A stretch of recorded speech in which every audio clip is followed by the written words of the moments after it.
I always thought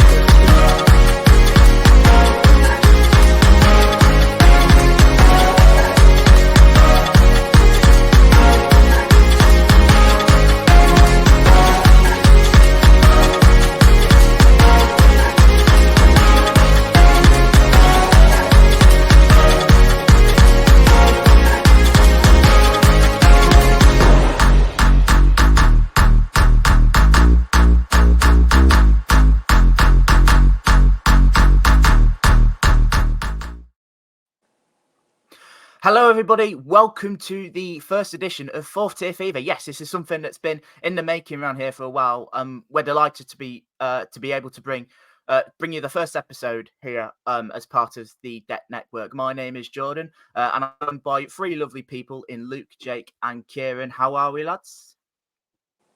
Yeah, doing good. I'm just happy for the season to get going again. Really, I mean, obviously we've had the Euros and that. Well, most of us have had the Euros, but but no, looking forward to it. Good stuff. Kieron, hi.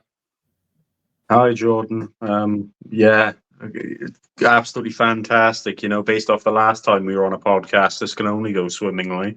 It can only go swimmingly, and it can't get any worse. So, a fantastic advertisement for League Two. This is going to be. Yeah, it is. I thought you were class last time. You know, it was class last time. Let's just put it that way. And Jake, welcome. How are you, buddy? Hello, I'm all good. It's good to be here. Hopefully, it goes better than Salford's window's gone so far. Less said about that, the better. Has anyone got a spare pair of gloves? Just up here somewhere. It's just right behind where all my like deodorant stuff is. You can borrow them if you want. They're like a size 10, I think they are. I don't know. They might be. I don't know, but they're there anyway. Right, so yeah, first episode. What we thought we'd do. This was an interesting debate yesterday when we did this. It's obviously been a busy. It's starting to be a busy summer with the season about a month away now. I think it was just under a month away. There's obviously the Euros still going on. It's taken most people's attention at the minute, especially if you're English. I'm looking at that person in the bottom right. But what we think we'd do, we'd go around and assess. What all club has done in terms of transfers. So what we've pretty much done, we've pretty much ranked them as part of a league table. So 1 to 24th, obviously 24th being the worst and first being the top. So we compiled them all together. And let's just say, when we were putting them all together yesterday, there was some interesting debates going on in the chat when we did it. Again, I'm mainly looking at Kieron for that one. For his Newport views, but we'll get to that. So we're just gonna go around. Just gonna our producers put them all like together in a league table, and we're just gonna go from there. So we're gonna start off with 24th place, as you can see. If you're watching on YouTube, you can see these lovely graphics are great here. We've gone for Morecambe. Quite a lot to talk about in this one. A lot of departures and a youth lad that's come in. I don't really know what to say. Yeah, there's really not much to it. I mean, the amount of players that they've had to let go due to their sort of situation. And then you look at players like someone like Farron Rawson going to a divisional rival, someone they probably should have been able to keep. It's really not looking good for them at the minute. No, it's not. And I think I saw a statement that them yesterday that they've got players registered or ready to be sent off to the EFL. Obviously, just they're waiting on their takeover. But at the minute, we've got to judge them for what they've done so far, and Morecambe have done nothing. So yeah, it's not exactly been pretty for them. Their statement yesterday read that they've had their transfer embargo lifted because they've had player wages and everything caught up and they paid it on time and whatnot, or at least that's what the thing had read and whatever. Apparently, Morecambe's owner has also mentioned that there's a potential buyer coming in for the club. So, that there's potential very much so for their ranking to kind of shoot up over the next week or so. But if you're basing it off of right now, I mean, you've got the left side of the screen, which is they're one arrival in a youth academy player who's barely got any senior football under his belt, and then the right side of countless first team regulars that have departed for you can see that most of them are without clubs. So yeah, not ideal by any stretch. Well, the most exciting part of your transfer window is a kit announcement in July. There's surely some concerns. We got concerned yesterday, didn't we, when they were announcing something at 6 o'clock? It was a nice. I got to give them credit though. It is a nice kit. I'll give them that credit. Yeah, it's a lovely kit, and I was sort of glad it was just a kit. I mean, even now, it probably wouldn't have changed much anyway. With the fact that if they would have brought someone in, it could have been Haaland for all I care. I think it still probably would have been 24th. Most likely, yeah. I mean, even just the timings of everything. We're getting to the stage where other teams are getting ready. Morecambe don't have a squad at this point. It's going to be late preparations. I mean, even if they do start bringing in good players, it's probably going to be a slow start to the season for them, really. Yeah, I could probably agree with that as well. With Derek Adams back in helm again, I think obviously the main thing for them, I think right now is let's get this takeover over the line, and hopefully so they can then register those players that they've apparently got waiting in the wings. So it'll be interesting there. But I think whatever they do, they're going to be playing catch up behind pretty much all the teams in this league. So yeah, it's the only place we could put Morecambe. Yeah. Nothing. So next one, we've gone for Salford. Hi, Jake. At the bottom of your screen, a club that has actually have made business.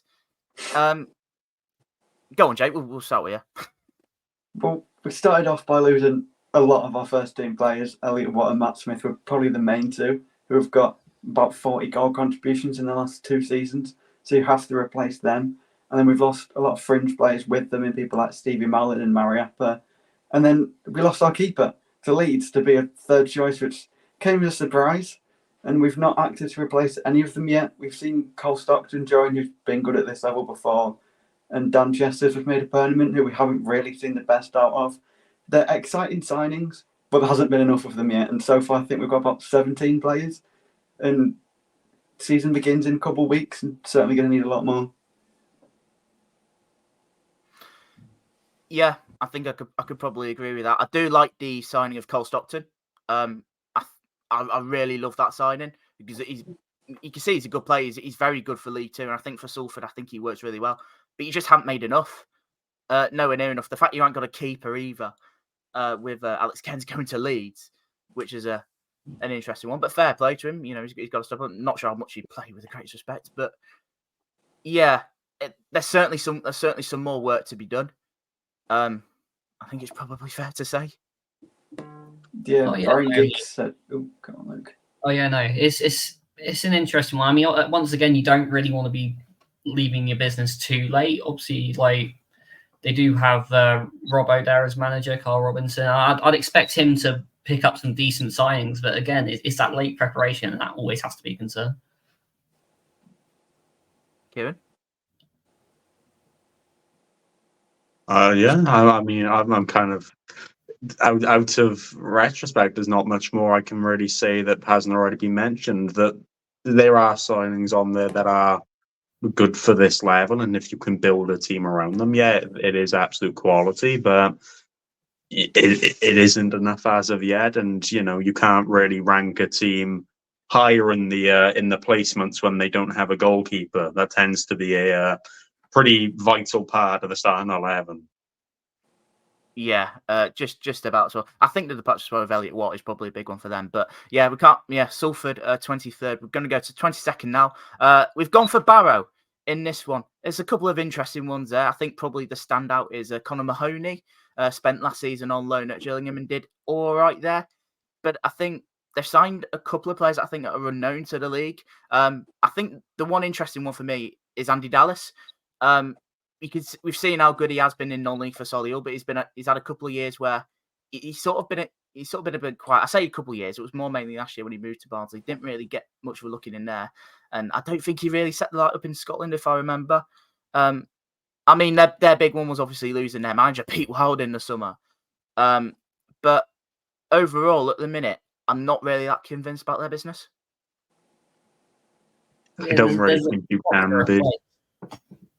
Yeah, no, there's a lot to replace. I mean, especially someone like, Ben Whitfield did quite a lot going forwards for them. Obviously, they've brought in Dallas, but at this stage, he's obviously not. No, he's not really kicked the same way he has, last sort of a couple of seasons ago or whenever it was. There's a lot of unknowns there. Is probably the way I'd put that. Yeah, it's a lot of unknown names. Connor Mahoney, I mean, credit where credit's due with him. I think he had something along the lines of 7 goals, 4 assists in what was a relatively weak attacking side last season in Gillingham. So I don't think it's a signing that, you can kind of write off. That one is his quality, but I think the justification I'd imagine most of us have putting Barrow this low is, one, it's not that much business in comparison to the departures, but those departures really sting. Not only do you mention Pete Wild, you mention Ben Whitfield, you even mention a player like George Ray. Those players are hard to replace, and they were vital to the way Barrow played and the way they got their success last season. So, albeit, yes, these players that they've signed from, you can see at Everton's under-21s, Blackburn's under-21s, they could set the world alight for all we know, but you can only look at it from what you're seeing and what experience I suppose they've got now, which isn't too much. Yeah, I don't think there's really much more to add. Yeah, the departures were the big one with Ben Whitfield going on and all that stuff. So Pete Bowd, we'll see how Barrow get on, but again, not convinced about the business. 21st, we've gone Harrogate. Not many business, not many transfers in. Stephen Duke McKenna is probably the standout. A couple of others in as well, and a couple of departures as well. I think the main one being Odo, who's gone to Peterborough. Yeah, isn't Harrogate's an interesting one, I feel. Not sure what you think.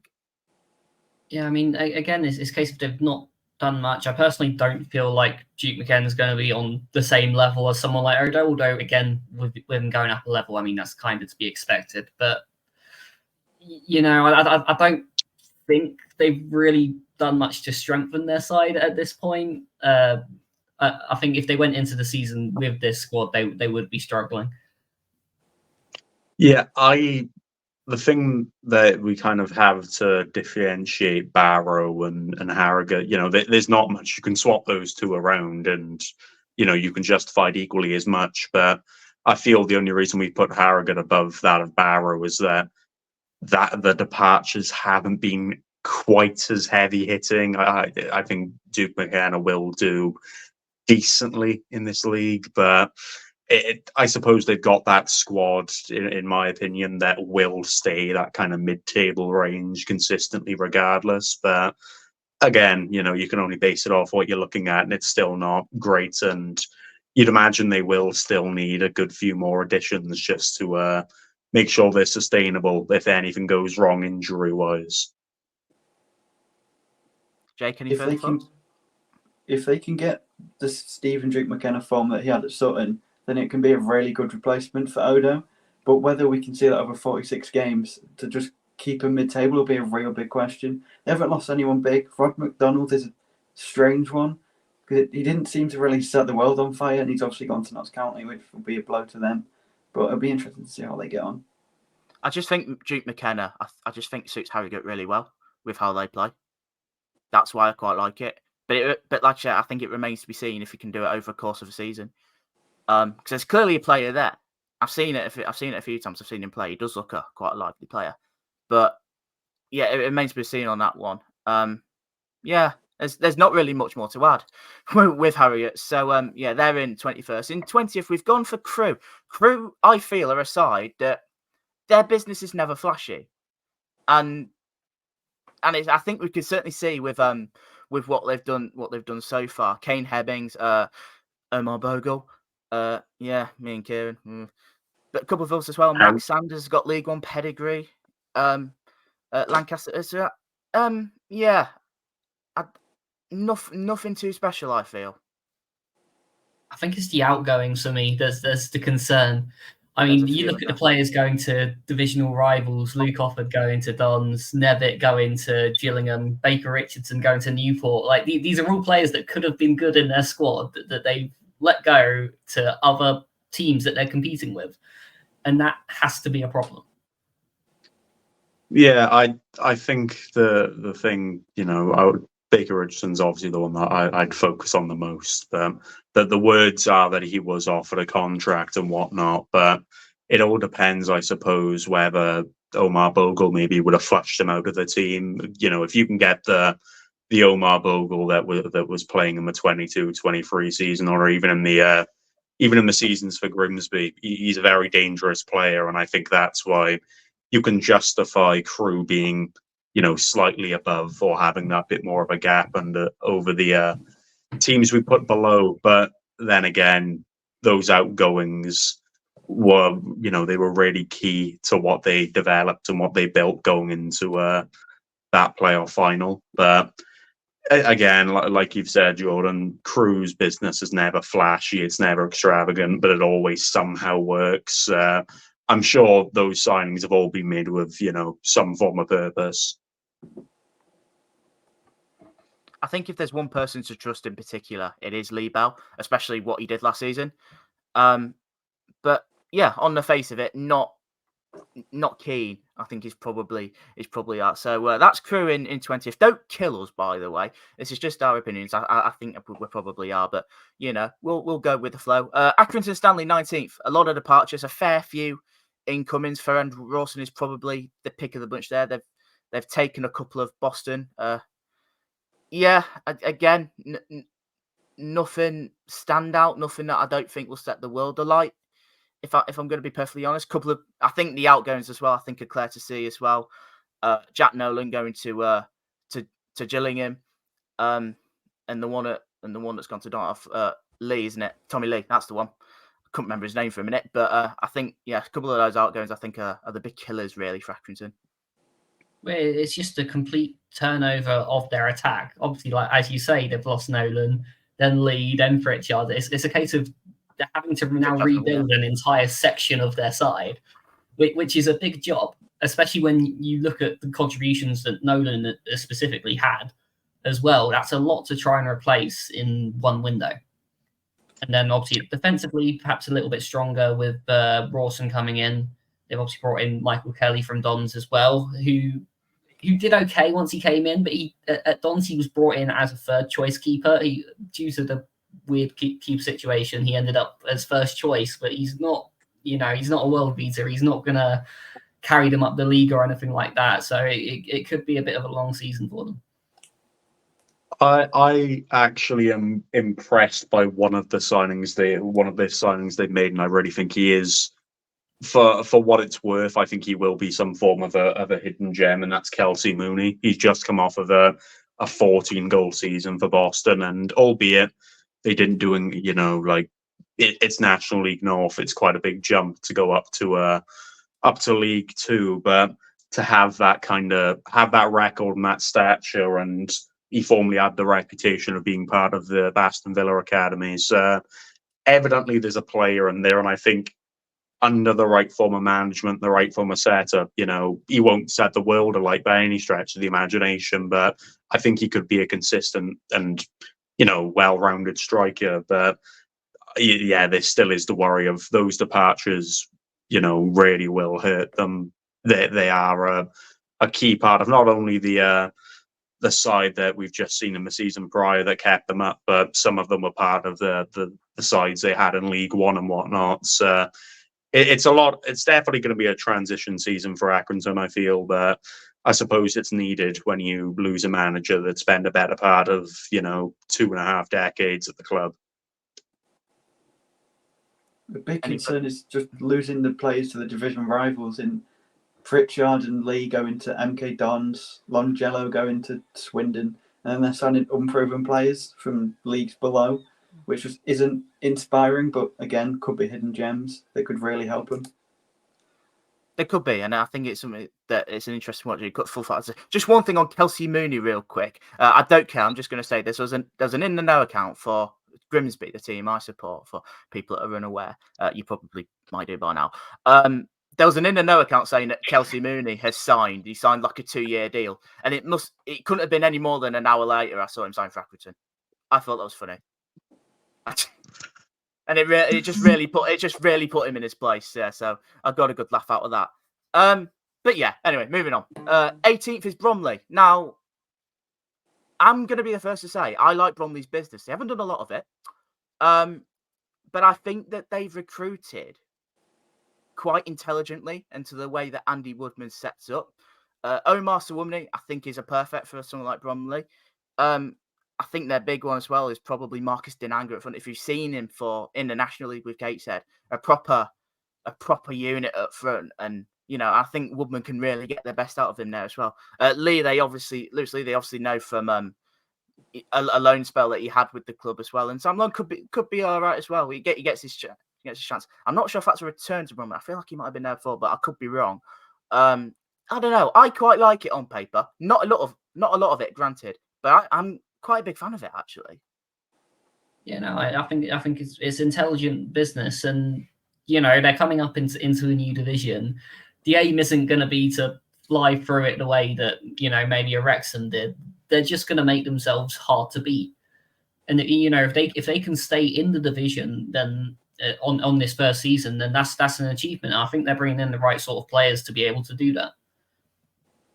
I think the thing that I really like about the way Bromley have operated in the window, and you can see it literally just off of this graphic, is that squad hasn't been through too much rotation.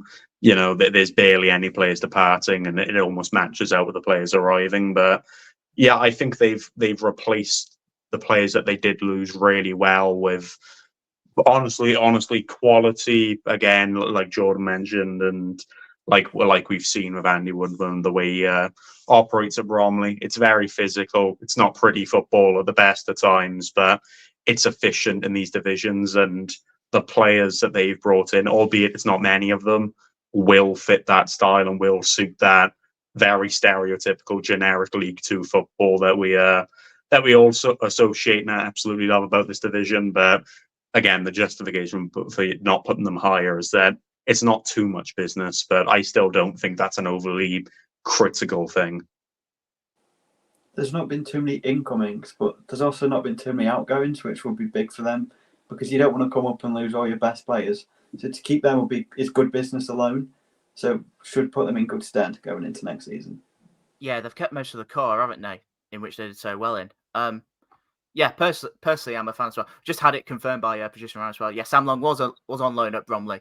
I thought he was. But I wasn't certain. So thanks for clearing that one up, mate. Appreciate it. So that's Bromley in 18th. But I mean, I'd put them higher. But again, I think probably the lack of business probably does kill them. We'll go to the next one in 17th. Newport County for this one. Quite busy. A lot of outgoings, a lot of ingoings. We'll go to Kieron to start with for this one. I'll tell you what, I'm pleased that we're 17th. I remember watching a podcast last season and we were rock bottom 24th at this stage. So, no, I mean, I understand the justification for not being too high. You saw in the group chats, I'm potentially quite biased, and I did put them ever so slightly higher than this. But no, you'd never believe that, right? But no, the signings that we've made, and you'll notice it with the ages of most of the players, albeit take Courtney Baker-Richardson out of it. All the players we've signed are, under the age of 24 or 24 and under, which seems to be the module Hugh Jenkins wants to bring into the club. Of course, this is his first full-on summer transfer window and his first full season with the club. And the reason I justified putting them higher was he's done it before. He's done this exact kind of a policy at Swansea, and it succeeded far beyond expectations. But again, for the justification of why we put Barrow where we did, some of those players, if not most of them, albeit Matt Baker, Courtney Baker-Richardson, those kind of players have they've got a decent amount of experience at this level. Most of them aren't known to play much senior football, but albeit some of them have been registered to be some really, really good academy prospects who didn't quite make it because of injury problems and whatnot. But another thing that probably kills us, and it's another reason you could probably not put us too high, is the departures and the fact we've not got too much League Two experience and whether we've got that balance.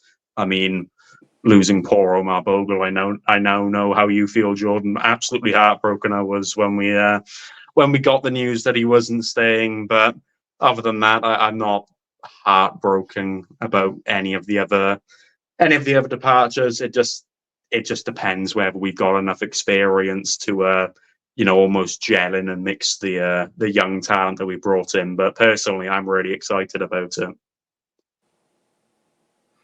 Yeah, I think with Newport, it's certainly an interesting route that you seem to be going down. I mean, you were mentioning yesterday that none of your signings, other than Courtney Baker-Richardson, is over the age. Was it 24? Was it? There's a couple of names in there that's got EFL experience. We mentioned Courtney Baker-Richardson, Anthony Glennon that you've taken from us. I think could suit Newport. I think when you're talking about experience, Eva, I think the term experience gets taken about in different ways. I think as long as you've played in the league for like a certain amount of years, I think you're in there. And I think Anthony Glennon, he knows the league. He knows the league now. He's had quite a while there. But I look at your other signings as well. I mean, Baker's got it. But I look at your other signings. It's very unknown at the minute. And if I'm going to be honest, as much as you trust Hugh Jenkins, I think we're not disparaging Hugh Jenkins in any way. What he's done with Swansea is great. But at the minute, I'm just not sure that I think with the fact he ain't got a head coach here. I know that he doesn't do the recruiting as such, but I don't know. I'm torn. I just think at the minute it's one that could go one of two ways. Oh yeah, and it's definitely a risky policy that either succeeds beyond expectations or falls flat on its face very quickly, and that's why it's not kind of higher up in terms of this list and whatever, I'd imagine. But maybe it's my football's coming back optimism of pre-season. It's all going to go really well, but. No, I think I've got that kind of faith, despite the fact we've not got many players in there that have actually played a senior game of football, let alone League Two. Any other overriding thoughts on Newport? I just think, I don't know. I just don't know this one. Well, it's just high risk, high reward. You could see them as the dark horse of the league up in the playoffs or something, or they could be fighting relegation. At this stage, it's hard to tell. If it works, it's great. If it doesn't, then there's problems. There's no other way to put it. So that's Newport in 17th. Walsall in 16th now. I feel like I'm using the word interesting for quite a few. I think the big one for me is probably Charlie Lakin. He had a brilliant second half of the season on loan at Sutton, in which they just went down. Fair few outgoings as well. Trying to refresh a little bit. I quite like Tommy Sinkin, the goalkeeper that they brought in on loan. We'll see how many games he plays. But I just don't think it's anything that special, if I'm going to be honest. Yeah, it just feels very average, to be honest. I will say I don't know too much about a lot of the players they've brought in. Obviously, they've lost a few as well, but yeah, for me, there's just not much to it. Yeah, I think the thing for me that probably strikes this as not being a thrilling window yet is that they've lost Isaac Hutchinson, who we know how good he is at this level and what he's provided for Walsall, albeit they got a fee for him. Maybe they bring in a replacement, but as of today, I don't think you can say it's a utterly brilliant window. But at the same time, it's not horrendous. I was literally just going to say that Isaac Hutchinson is the biggest concern. If they replace him with someone else that's really good, then they could probably fly up the list, but they haven't yet. So it'll be interesting to see what they do. Yeah, that's a big one. I feel like that's a great signing for Bristol Rovers, by the way.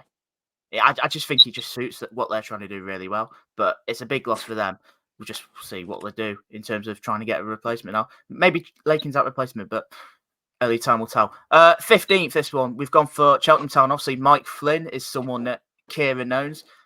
They've been busy. A lot of outs, a lot of ins. They've looking at what they've done in terms of their incomings. They've gone for experience.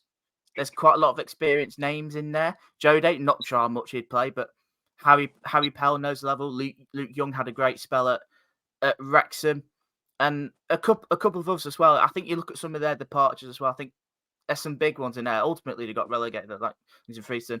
George Lloyd is one in particular I thought that I really liked when he was on loan at Grimsby. He's obviously made the move back up to League One with Shrewsbury, back with Paul Hurst actually, which I found interesting. But Rob Street, of course, to Lincoln as well. Yeah, again, I don't think it's bad getting experience. Scott Bennett as well. I don't think it's bad getting experience, especially when I think for what Mike Flynn has done, he's recruited some players that he clearly knows well, which is not necessarily a bad thing. But I just feel, I don't know.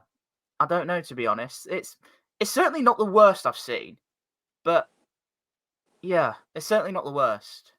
Yeah, I think they're just trying to cover the loss of the experience of Liam Sercombe and Sean Long, who have both obviously been at that club for a while, and replacing experience of that sort of level is difficult, and to lose both to Forest Green in the National League as well.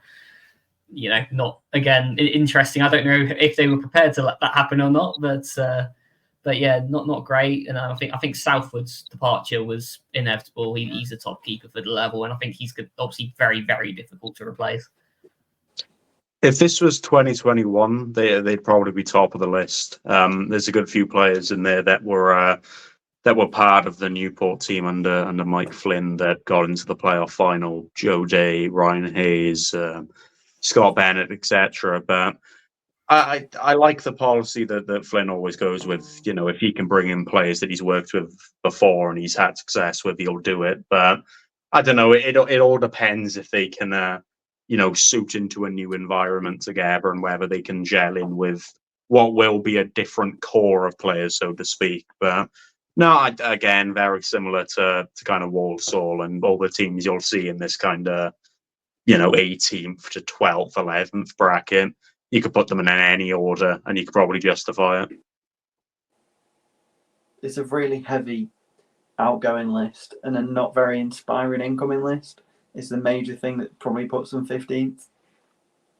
That's probably what I'd agree with. And I agree with Kieron as well. If this was a few years back, I think Cheltenham would be right up there in terms of what they've done. I just think at the moment, I'm just not sure about it. I think Cheltenham are trying to look for a little bit of stability.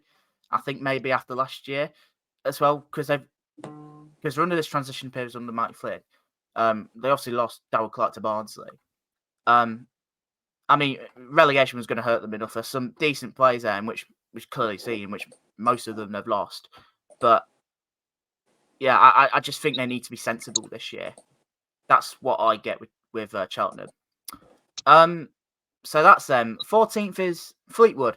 Now, not a lot of departures, quite a few incomings. Some good ones in there, I feel, as well. I think Matty Virtue that's joined them? It's an interesting bunch of what they've gone for.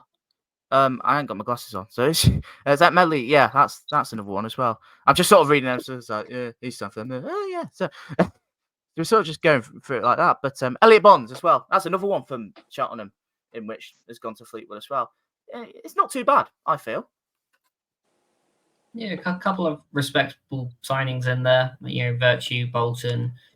I mean, obviously they've lost Stockley to Port Vale as well, which I think. Yeah, no. Again, this is a divisional rival, which is always a problem to me. If you're letting players go to someone else in the same division, it's always a risk, especially when it's someone of that sort of caliber that should be able to perform in this league. But it's a respectable window so far, all the same. Yeah, I think it's quite a balanced window. I think what they've done really well so far is they've brought in that quality and that experience in League Two to a degree that it is always nice to have. But then they brought in players like Mackenzie Hunt and kind of other players within that kind of bracket who haven't had too much experience, but may be able to learn from senior players, develop, and you maybe look at that window and you go long term, it's a very nice one, but whether it's immediately impactful to get them flying up the league again is a different question. Yeah, I don't think there's much more to add with that one. So that's Fleetwood in 14th, that one. So 13th now. We've gone for Tranmere Rovers. Again, not a side that has done a lot of business. There's a lot of outgoings. A fair few ins as well. I mean, Davison's in there, in which they've signed from Wimbledon. I think the big one is probably Cameron Norman, in which both Luke and Kieron will know well after their spells at Newport and MK Dons respectively. An interesting one I find on there is Sol Solomon. Now, I only mention him because my housemate, when I was at uni, I believe he was at Jersey Bulls. My housemate is from Jersey and sort of follows Jersey Bulls a little bit. And he was always going on how good he was in terms of his play, how good at goal scoring he was. So it's certainly an interesting one. It's a big step up because I think he's a Marine. But I'm intrigued with that one.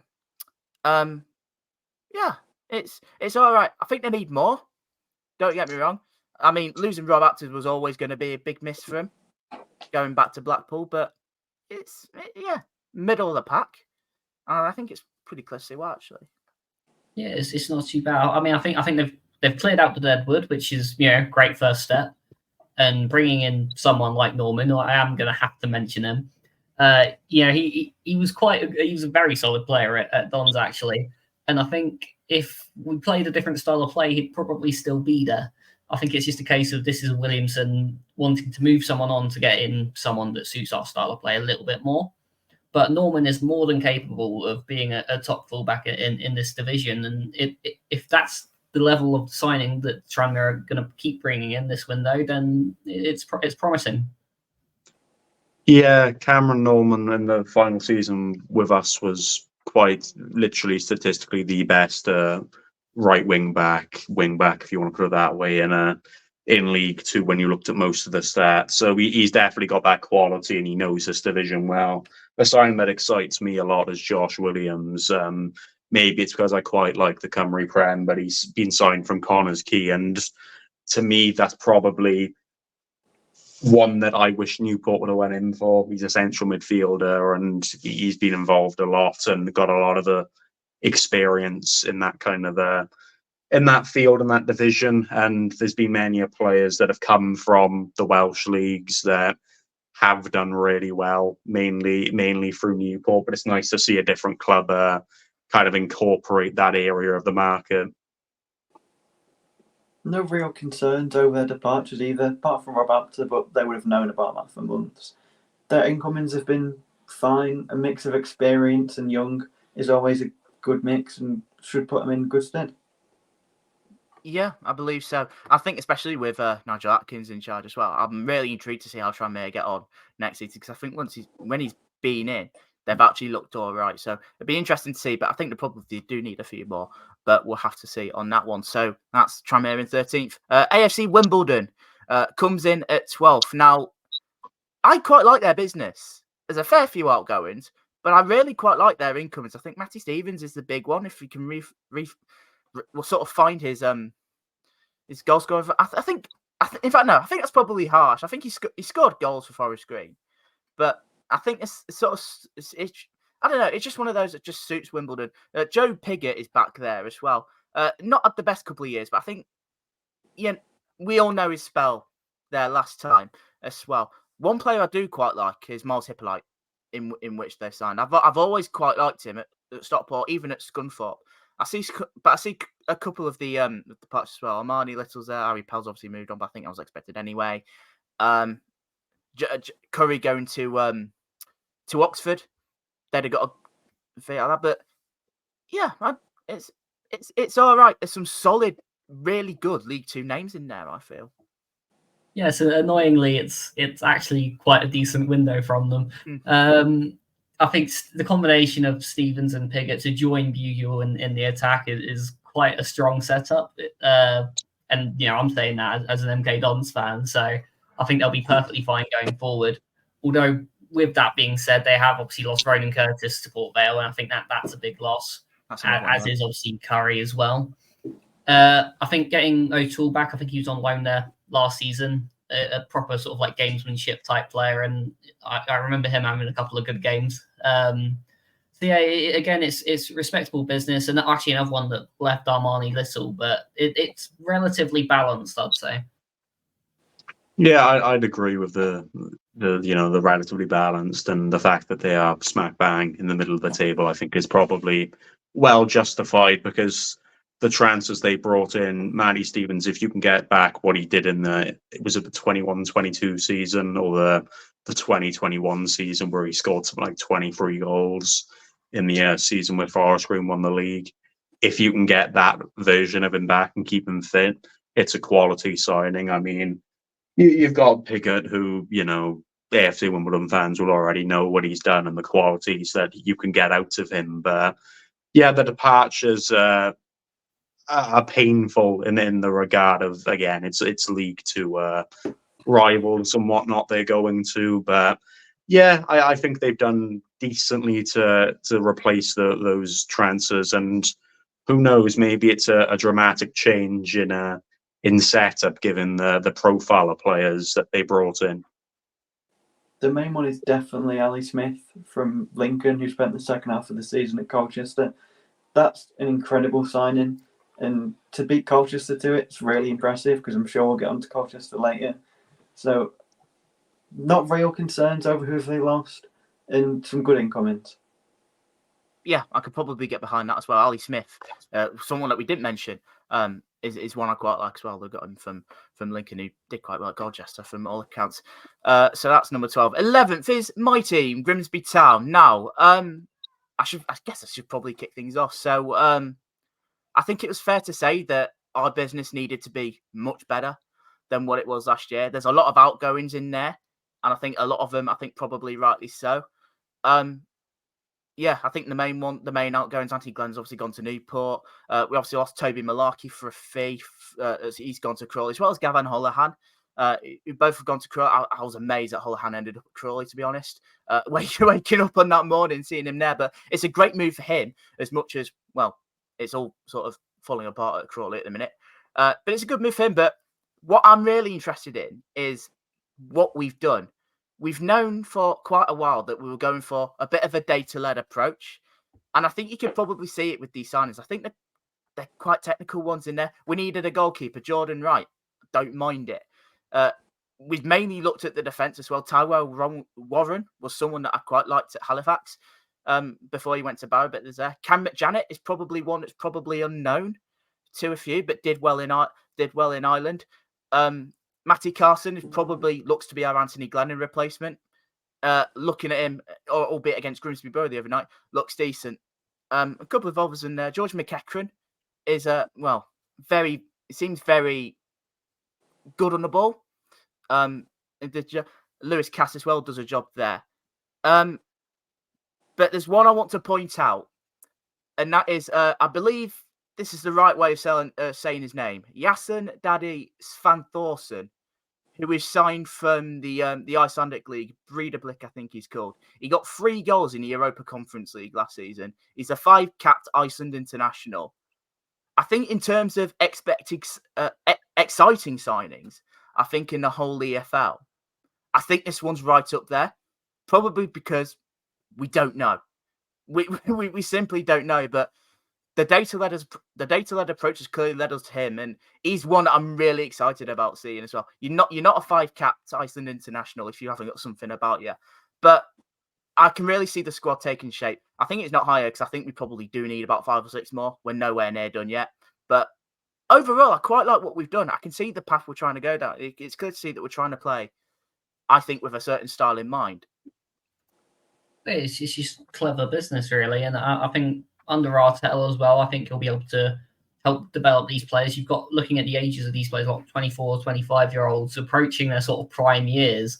And that's exactly sort of the age group you want to be able to build a squad, and hopefully for the long term as well, because we know nothing is particularly long term in football these days. But get a couple of seasons out of them and really start to build something. I think McEachran, I'm quite impressed with as well. That's quite a good signing.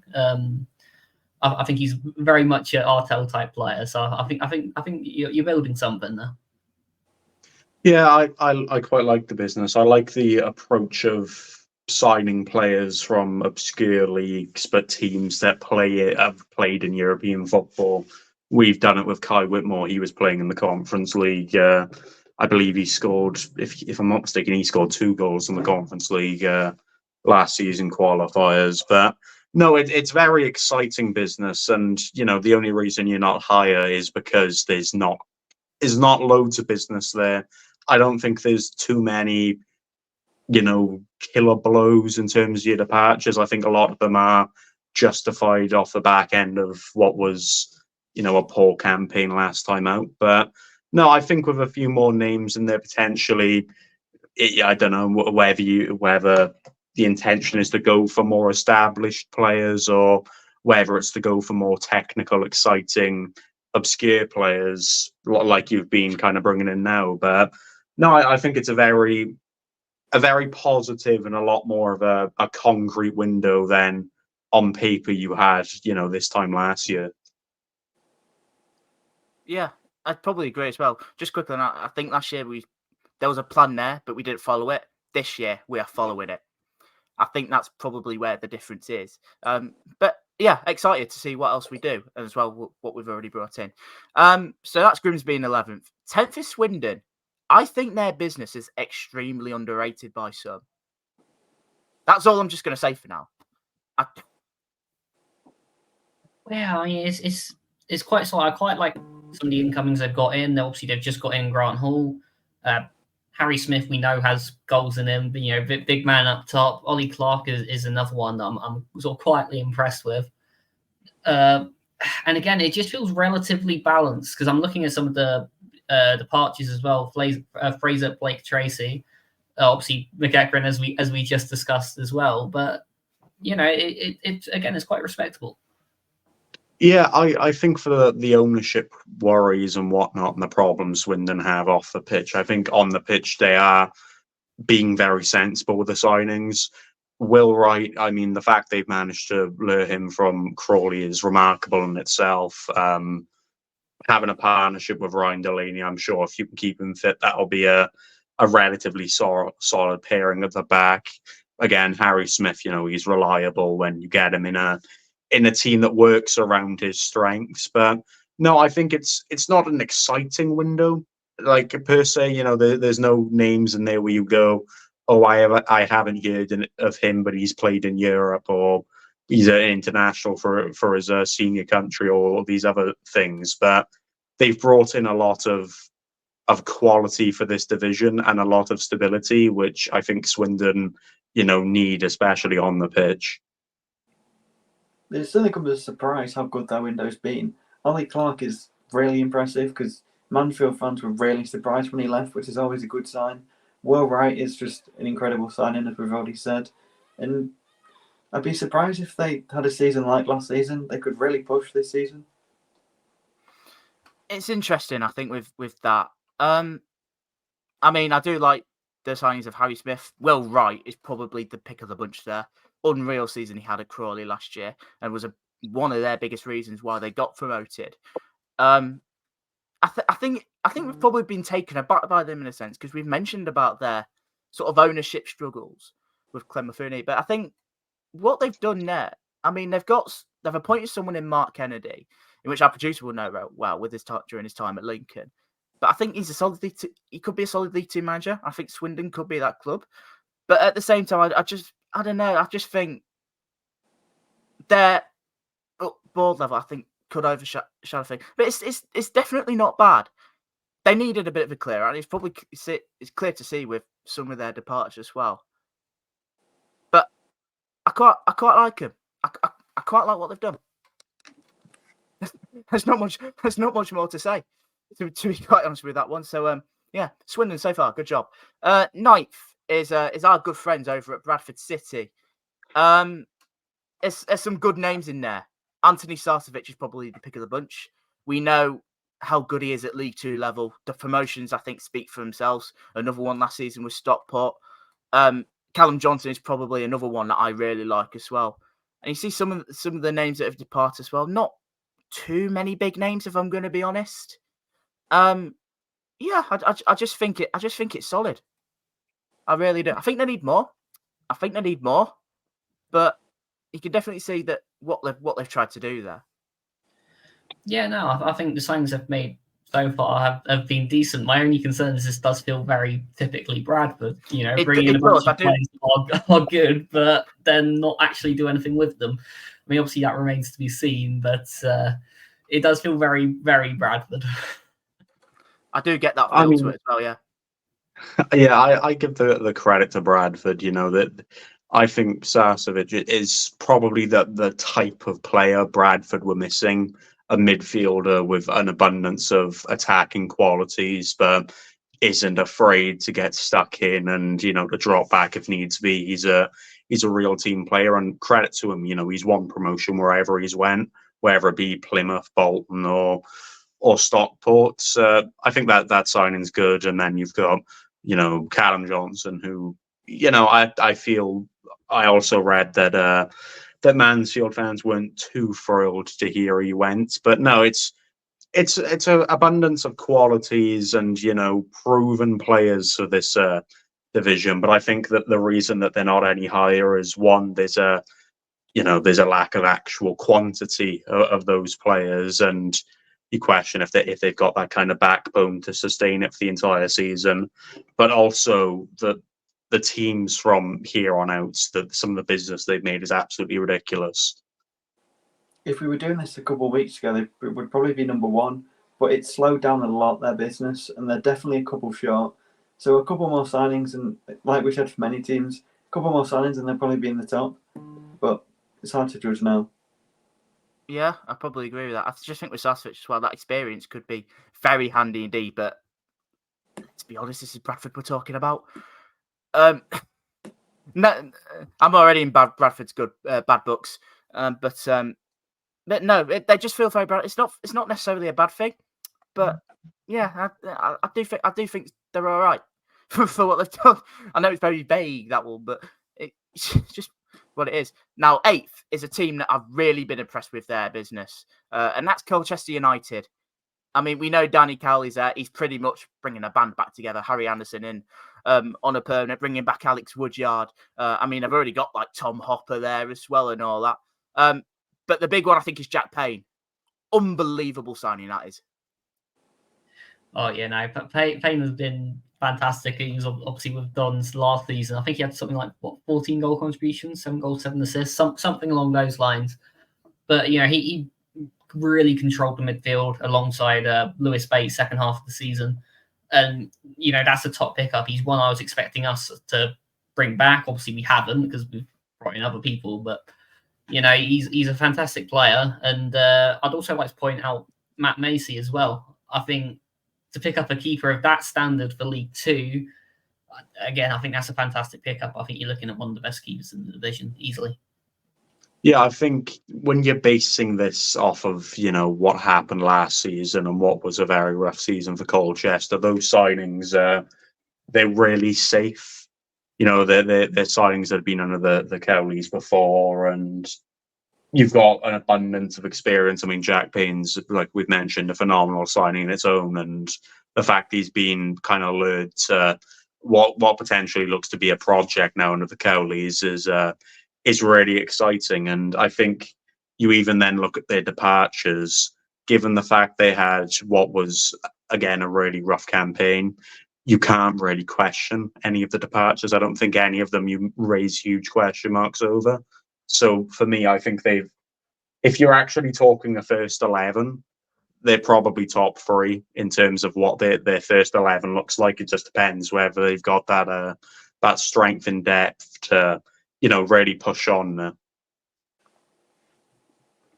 Yeah. I mean, you mentioned their departure as well. Fevrier, I think, is probably the one in which, I mean, they've sold him on to Stockport, but they've got a fee for him as well. Cameron McGeehan was probably another one that's gone to Northampton, I believe it was. It says on there. But no, I've been overly impressed with their business. They're just full of steady acquisitions. But for Danny Cowley, I think that means a lot. I think their team at the minute on paper looks ridiculously hard to beat, which again just sounds very Danny Cowley. But there's no other way to put it. But it's a very strong window so far for Colchester. I think Matt Macy, as you mentioned, is a good acquisition. He's been at the top there. But yeah, there's not really much more to say. I've been mightily impressed with what they've done so far. But for Colchester fans now, they'll be hoping that it emulates in a better season, because last year was way too close for comfort. Right, we're into the playoff spots now. So we've gone for Carlisle 7th. We all know how much of a miserable campaign they had last year, and I don't think any Carlisle fans will want us to talk about it. So we won't. We won't go there as well. But what I see there is quality and experience there. Terrell Thomas, Charlie White, they've had him before, experience. Interesting one. I think especially with their thing with Bradford as well. Aaron Hayden, if back at Carlisle, if he can keep fit, is a great signing. But I think, as we've seen with Hayden in recent years, that's not necessarily been the case. But on paper, I think it's been good. I think they needed a little bit of an overhaul, and they have them with some of their departures as well. Lost one or two. Giacomo going to Burton as well, in which they paid money for. But no, I've been impressed with what they've done so far. Well, I mean, that centre-back pairing straight away, Thomas and Hayden, that looks very, very solid. As you say, if they're both fit, then, that immediately makes them tough to beat.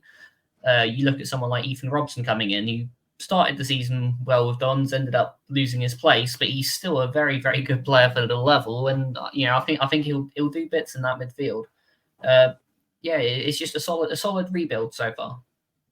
Yeah, I don't think they necessarily needed a rebuild. I think what they did back in January of this year was almost prepare for building a squad that was going to do really well. You talk Adam Armstrong and some of the other players they had brought in that have proven to be quality in this division. I feel they already had that core there, and even without transfers, they would have probably been up there regardless. But I think even if, when you mentioned the stature of Charlie White, for example, I think just having those statement signings there will, cause them to be a team that nobody wants to play. And you've got to give them credit for the fact that, they've managed to strengthen what already looks to be one of the better teams in League Two regardless.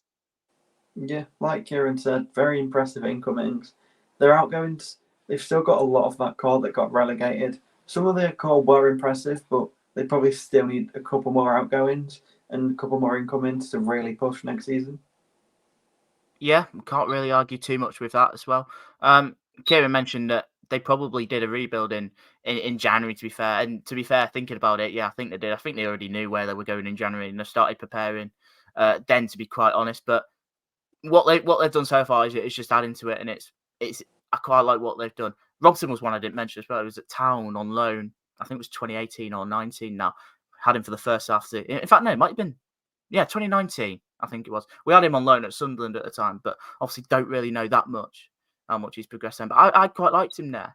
And if it's that one I remember, albeit if this was 5 years ago now, he could play for him. But yeah, Carlisle, decent. Moving on to number 6 now. This is Chesterfield.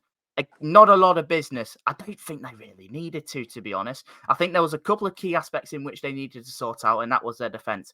To go and get Shea Dunkley, which I think is a fantastic signing. Adding more goals to the game. They've only gone and got Paddy Madden, who I think's got another season or two left in him after a brilliant campaign at Stockport last time. Is it Kane Drummond? I think it was, in which they signed for Macclesfield. Rapid.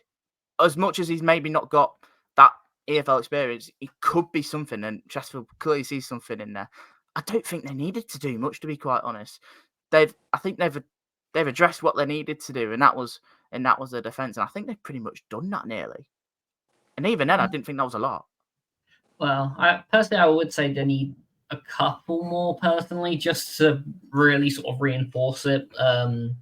Obviously, as Notts County found out, it's not that easy to make the jump up. But it is hard to look past that Dunkley signing though. He should be playing in League One. There's no way of getting around that. That is a ridiculous signing for this level. That's certainly going to carry their defence a long way, I think. Yeah, I I personally remember doing these lists. I didn't put Chesterfield quite as high as 6th. This is because I don't think they've got the depth as of right now. Of course, it can be changed with time. Yes, their signings, Paddy Madden, Shea Dunkley, they should be playing in League One. They really shouldn't be in League Two. But I suppose you're ranking these off of potentially what the club wants to achieve, and I suppose it all depends what Chesterfield want from this season. Do they just want mid-table, solidarity? Do they want to push promotion? Do they just want to stay up? I suppose it all depends on that in terms of how you judge this business. But based off of what I've seen, very much so on social media, I think Chesterfield maybe don't expect to do what Wrexham did and win the league or be in that contention. But I think they expect to be within the kind of the promotion hunt. And while I think their signings are quality, and while I don't think they really need to make any signings to make sure they stayed up in League Two, I don't know whether they've got that depth at the minute to, justifiably put them within that top half, maybe higher bracket. But again, it's a justifiable, standpoint depending on what you think Chesterfield will achieve this season. Yeah, we'll go for that. So that's Chesterfield 6. 5th, we've gone for Notts County this one. There was one place in particular that Notts County really needed to sort out. I think it's bleeding obvious to especially to Notts fans, but especially the whole of League Two. And that was sorting out their defence. Because if I said that it was miserable, pathetic, I think that's probably doing it a disservice, to be quite honest. But they've certainly looked at it and they've gone and addressed it. Jacob Beattie and Matty Platt, Nick Cerula, Rob McDonald brings that experience, albeit an interesting one, but it's certainly an experience in which is what they sort of needed amongst the back line. Alex Bass, who I thought was excellent at Wimbledon last season. Real big fan of that signing. But I think the big one is obviously losing Macaulay Langstaff to Millwall. That's obviously the big one, which will hurt them. But I feel that if there's a club that I think will look to find I say replacement, you can't really replace Langstaff with what he's done at Notts County, but someone that is half capable of scoring goals at League Two level, I trust that club being Notts County. I think their recruitment over the last few years, on the whole, has been pretty good. Well, yeah, I mean, if you're looking at clubs that have sort of solved the big problem they had, they've done that. They've got the defenders, they've got the keeper. That situation sorted as far as I'm concerned. Obviously, losing Langstaff is huge, but at the same time, goals weren't even close to being a problem with the attackers they had in that side. They've got Jatta still, Crowley, multiple other names that can still get goals. Even if they're scoring 15% less, they're probably happy if their defense is conceding 20% less. Because the amount of goals that were happening in their games both for and against was ridiculous last season. Even if they just tone it down a little bit, they'll be perfectly fine.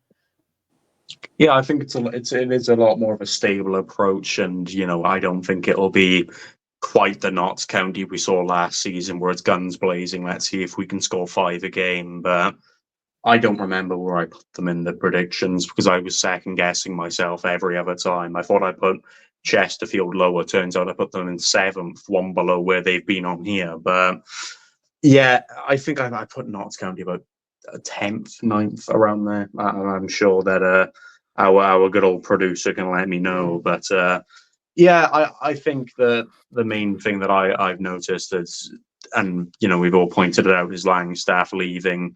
To be able to replace a striker of that stature and those qualities is honestly near impossible. It's real difficult to do that. But as Luke mentioned, will they mind too much if they can kind of balance it out to have a lot of a more stable defence? And I'm not overly convinced by McGoldrick off of what I saw last season. But does this give him the chance to shine, given the fact he'll have that experience and he'll be the front line up front potentially? But yeah, it's very good and stable business. But I suppose it all depends if they can adjust and transition to maybe a more balanced form of football within the space of course, only a summer break. Yeah. I'll go on. You can say that. It's really impressive recruitment to sign where their big problem area, and to only lose Langstaff so far is really impressive. If they lose Jody Jones, that'll be a huge blow, but it doesn't look likely, which is surprising. So hopefully they replace him with a good striker and they'll probably be fine. To be honest, the more I think about it, as much as they might bring another one in, maybe Jatta might be that man. I think he had a really strong second half of the season. Maybe if he had, I think he probably does look like someone he might need a partner with, though. But he could be that man. The more I think about it, I don't know. It's an interesting thought, but there was one clear area for Notts County to improve, and I think they've certainly done that. I think they'll be a lot more stable next year. We're not going to have the 5-5s that we had against them, or the 4-3s or the 3-5s or whatever. We're probably not going to get that with Notts County next season, but I don't think they'll particularly too mind, to be honest. If they're winning games more stably, keeping a couple more clean sheets than what they did do. But no, I like what they've done. So fourth, we've gone for Gillingham. Not a lot of business, but I think it's outstanding business, to be quite honest. Elliot Nevitt, I think, sounds a very Gillingham striker. I mean, one area of the pitch that Gillingham needed to do was obviously their goal scoring problem. We all knew how they were pretty good defensively. They're a side that doesn't concede a lot of goals, but they didn't score a lot either. So I think more attacking output at the top, around the top end of the pitch, is probably what they needed. Elliot Nevitt is there. Rowe is a good one. Jack Nolan's probably their standout as well, and of course Armani Little as well. That brings some quality in the midfield as well. A different approach to what they're going for now with Mark Bonner in charge as well. I'm a big fan of Mark Bonner personally. Not a lot, but I think it's outstanding for what they've done. And I don't think they really needed to do that much, actually. Well, yeah, it's a case of like Notts. They've identified the problem within their team and they've immediately gone and fixed it nice and early. Nevitt, Nolan, Rowe, strike four sorted. That's the attack done. Defense was already there. You didn't need to worry about that. They've just fixed the one problem they had, and it's hard to argue with that sort of business.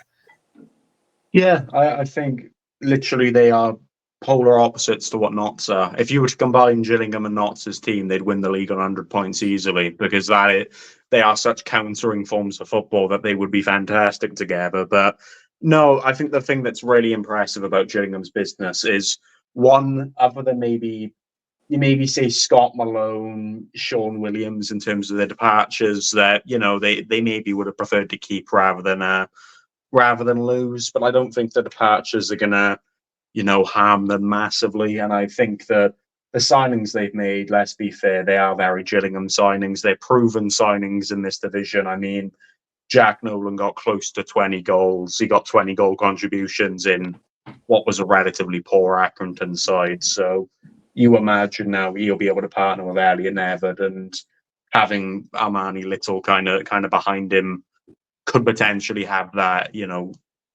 that extra bits to really get them kicking on this season. But yeah, I think that they've kept the majority of their core, which I think was really, really important, especially defensively. But they've signed established, really quality League Two attackers, which they needed. Let's be fair, off what we saw last season. Yeah. Yeah, just very good all around. I'd probably say Jack Nolan is probably in my top 3 for favourite signings of the whole League Two. I think he's that good, and the fact that Gillingham have got him, I think, says a hell of a lot.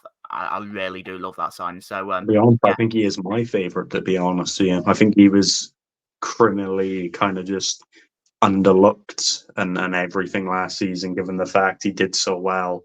But hopefully this will give him the platform he needs to really push on, because I think he's a lot better than what people are putting him out to be.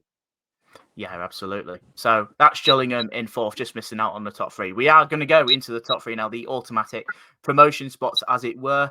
We're going to go with Grant McCann's Doncaster Rovers. Obviously just missed out on promotion last year. You're losing in the playoffs after a remarkable run to get there. But their business is strong. I think is probably the word for it. I think the main one on there, obviously, it's experience, but Billy Sharp for a year. There's something there with him there.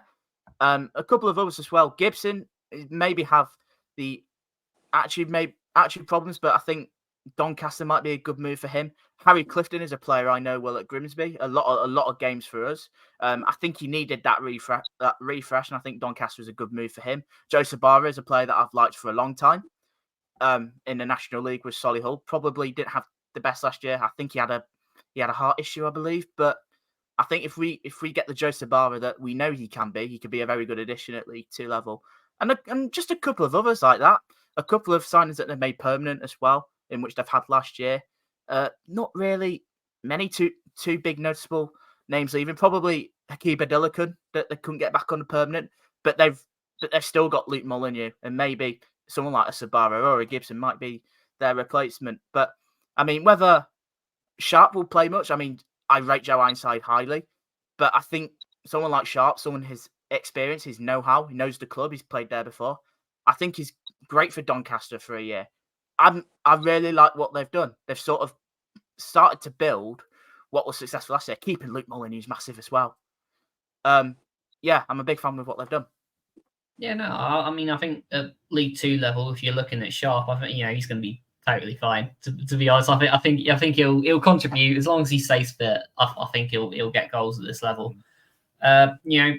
They didn't have many players that really needed replacing. I mean, Biggins there as well, who I think for League 2, good player. Perhaps not so much of a good deal for Shrewsbury, but that's their problem in League 1. But yeah. In terms of League 2, Biggins was a quality player that needed replacing, and I think they've just about done that. Obviously, not necessarily proven players coming in to replace him, but there's not too many major risks there for me. So it's decent business. Yeah, I think when you talk them keeping hold of Luke Molyneux, that almost feels like a signing in itself, especially the fact that it's more of a longer term deal. I think it really shows that the words of Grant McCann at the end of last season saying he wants to go for the league title and he wants to, hit promotion as a bare minimum is really justified, and is, that signing is a statement of intent. So for me, I think, they've kept the majority of this squad. Of course, they've lost Adelakan, who I'm sure they were prepared to lose. And, having Billy Sharp as someone in that attacking line, you're not really going to complain about, let's be fair, given his experience, even if he doesn't play regularly. I think the offers that he can bring to the kind of younger players that are in that squad and the younger players that have been recruited is something that not many teams are able to do. I don't think many teams are able to offer that kind of experience, but I don't think they needed too many signings, within brutal honesty, to push for promotion and everything. But these signings for me really do put them high up in the table, if not, talking the league title. Yeah, completely agree. The signings for this level have been really, really good. Their outgoings have been fine, nothing to really be concerned about. There'll be an expectation from them this year, which there hasn't really been for the past few seasons. So that'll be interesting to see how they deal with that. Yeah, completely agree. They've been building on, I think, the foundations that were set last year for the second half of the season, which they did remarkably well in as well. Really impressed with what they've done, and I think they will come again. I think they'll be a really good side to watch again next year. We'll see how they get on. I mean, I'm obviously going to keep a keen eye on Harry Clifton, of course. 250 odd games for us as well. I think you need a refresh. I think Doncaster might be that club using his facility. But I'm really impressed with what they've done. Fantastic work from Doncaster there, who rank in at number 3. Right. Number 2, just missing out on the top spot. It is Luke's team, MK Dons. I'm just going to hand it over to you, Luke, actually. You can start. Yeah, I mean, this has been a pretty strong window for us so far. I mean, it feels weird to be saying that when we've lost, Warren O'Hara, Cameron Norman, Daniel Harvey, now Max Dean, literally just left as well. Just this morning, And Dan Kemp as well, who obviously wasn't as big for us. But these are all big-name players that any other season, I'd be panicking that we've lost them. But the signings we've brought in have been, well, they look fantastic. I mean, you look at Offord, Shering, Liam Kelly, I think, is probably the pick of the bunch as an outstanding replacement for Lewis Bate. But yeah, it's just really, really strong. Obviously, there are still gaps.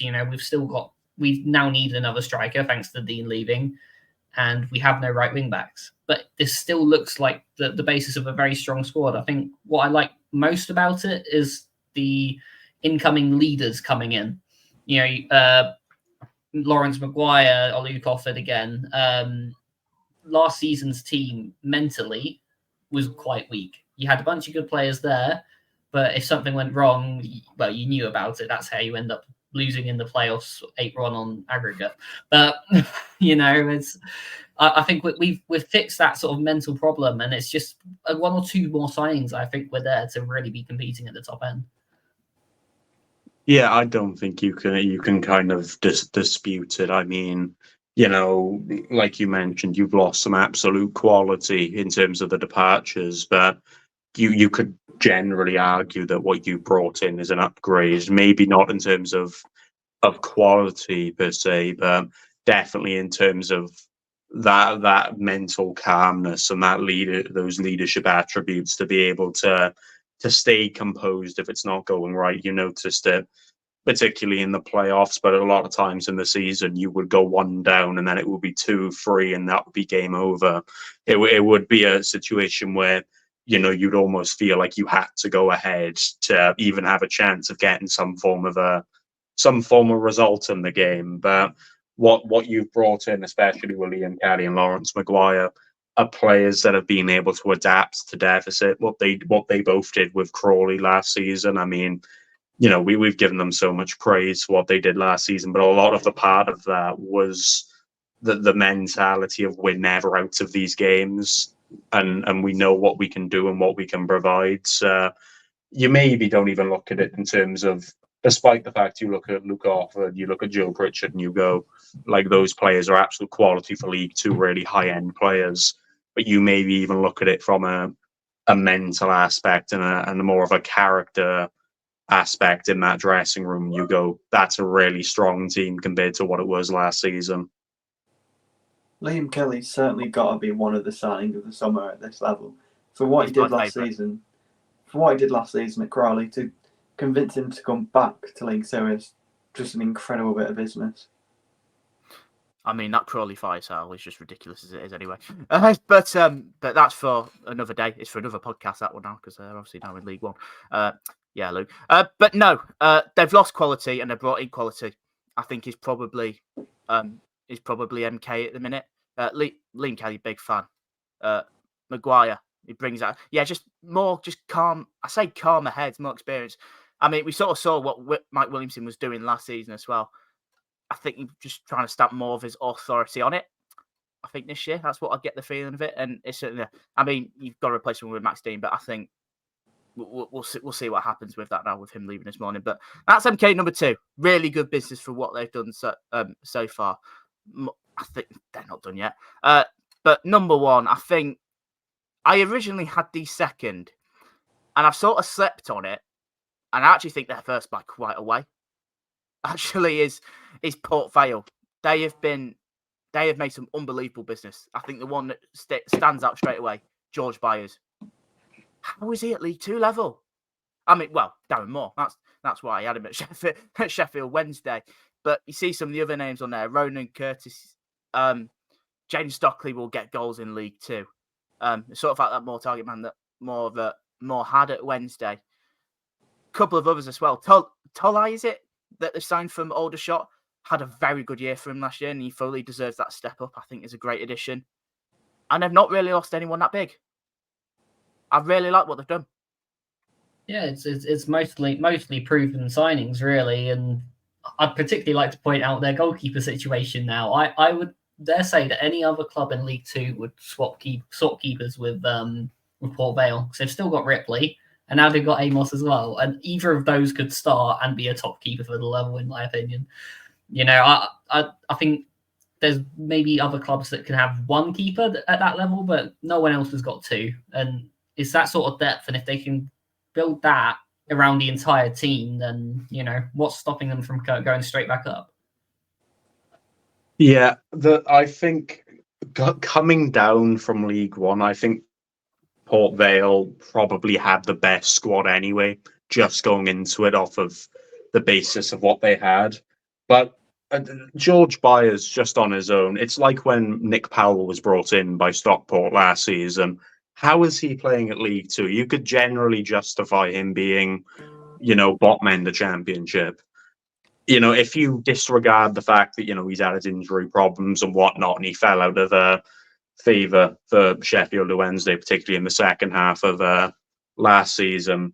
What he did at that club, he was quality. If what was, a struggling Championship side and a really, really good League One side. But you then talk, Ronan Curtis, Sam Hart, Connor Hall, like these players, they kind of just solidify even just depth and everything you need in League Two. Those signings are filled with experience, quality of absolute abundance, and you've even got the youth players brought into it as well from their academy, which I think not many teams will utilize very well. But I think those two players who have got those senior offers will develop really well over the course of the next season or so. But no, I think in terms of Port Vale, they've probably got the most complete squad as of right now in League Two. And again, the fact that George Byers is playing in League Two is absolutely ridiculous. If he can keep fit, you'll probably be talking about him as player of the season without a doubt. George Byers and Ryan Gross there as a midfield two in League Two is phenomenal. Like in League One, that would be a good midfield. So to have that in League Two is just outrageous. Yeah, Crowsdale wasn't even mentioned then. Again, he'd have been a very good pickup for anyone at League Two level. And he's gone to Port Vale. The thing is, I think with Port Vale, I think out of the 4 relegated sides, I knew they had something about them that was unknown as to what they'd maybe do. And I think some of these signs have reassured in my mind. I think they will go for it. They're not here to mess around. They're not here to mess around. They have a decent squad as it is. I mean, not so much for League One as they got relegated, but I think no signings in particular, they're stamping their authority as to what they want to do. I mean, Darren Moore has been there and done that. He was managing a Championship last year, albeit not the greatest spell with Huddersfield. He's got that experience, and for League Two, it does go a long way actually. Yeah, their business has generally been faultless. I can't pick one single bone in there for me. Even the departures for me, they don't really harm the club. I don't think any of them would start necessarily for Port Vale, and I'd make a bold statement here. I think that team, if you take those signings, they would comfortably stay up in League One. So to me, I don't see why that team cannot maybe not storm the league, maybe not do what Leighton did a couple of seasons back, but win the league and by that kind of margin. But it all depends now, given the fact they've brought in these players and they've got this quality of manager who's been there and done that. Are they going to be able to stay composed and keep their eyes on what they want to achieve and not fall into what you've seen with favourites in this division in the past, where they potentially got too far ahead of themselves and dropped off? I think that's the only worry that they could have, but that's not anything to do with their team. That's more of a credit to how good it is, the fact that they're immediately being put as one of the favourites, if not the favourite, to not only go up but pick the league up with it. Yeah, I agree. Yeah, just a lot of years as it. Yeah, fantastic work, Paul. Yeah, well done. So if you need reminding, if you've seen this on YouTube, this is the screen in total. Morecambe obviously bottom with their 0 signings so far. I mean, all our respective clubs. Most consistent. Yeah, our respective clubs today. Newport with Kieron is 17th, we're 12th, Salford 23rd in the relegation zone, as it were, and then MK Dons for Luke in second as well.